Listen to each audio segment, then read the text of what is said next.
Sementara itu, tidak hanya kesenian dan hiburan yang ditampilkan dalam Buleleng Festival.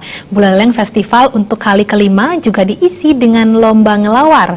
Kegiatan ini bertujuan menjaga dan melestarikan kuliner khas Bali.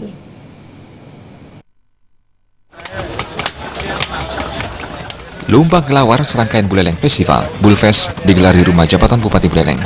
Pesertanya adalah perwakilan desa dari masing-masing kecamatan. Pelaksanaan lomba ngelawar kali ini menggunakan bahan baku daging entok atau kuir dan daging ayam.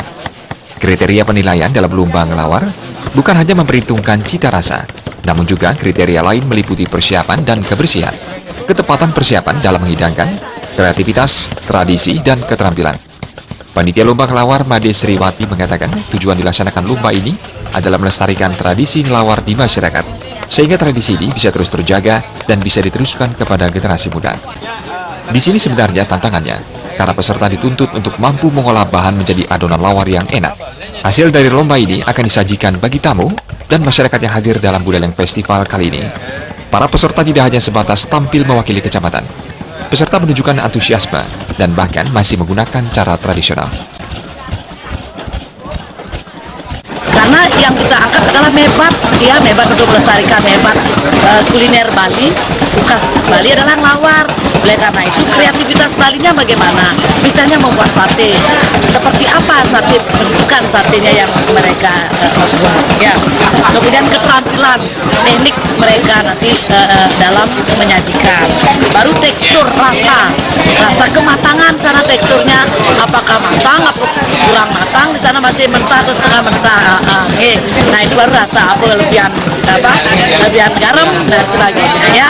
Nah itu adalah kriteria yang diikuti oleh 9 kecamatan dari perwakilan terbaik tiap-tiap kecamatan di setiap kecamatan. Peserta mengakui tips khusus untuk memasak daging ayam maupun entok kuir dimulai dari cara memotong dengan baik dan benar, menghindari bau amis, campurkan dengan serai. Dari kemarin cuma prepare alat-alat aja. Sekarang kita udah mulai dari jam 9 kita dikasih waktu cuma 3 jam. Iya, setelah 3 jam nanti kita langsung jajan di Prasmanan, langsung ke lobi. Ini kan dagingnya daging kuir, Pak. Nah, untuk mengantisipasi untuk tidak amis itu siapa, Pak? Nah, ini nanti kan daging itu kan ada istilahnya di ekornya itu atau ada yang namanya istilahnya pembungis itu dihilangkan, itu bisa mengurangi rasa amis di sana. Amisnya itu pusatnya di sana. Di samping itu dengan rempah-rempah dari Bali ini itu bisa juga mengurangi rasa amis itu. Ditambahin serai nggak, Pak? Serai ya tetap. Dalam lomba ngelawar ini nantinya peserta dituntut untuk menyajikan sajian kepada tamu. Lawar nanti dinilai oleh tim juri untuk menentukan pemenangnya. Komang Yuda, Bali TV.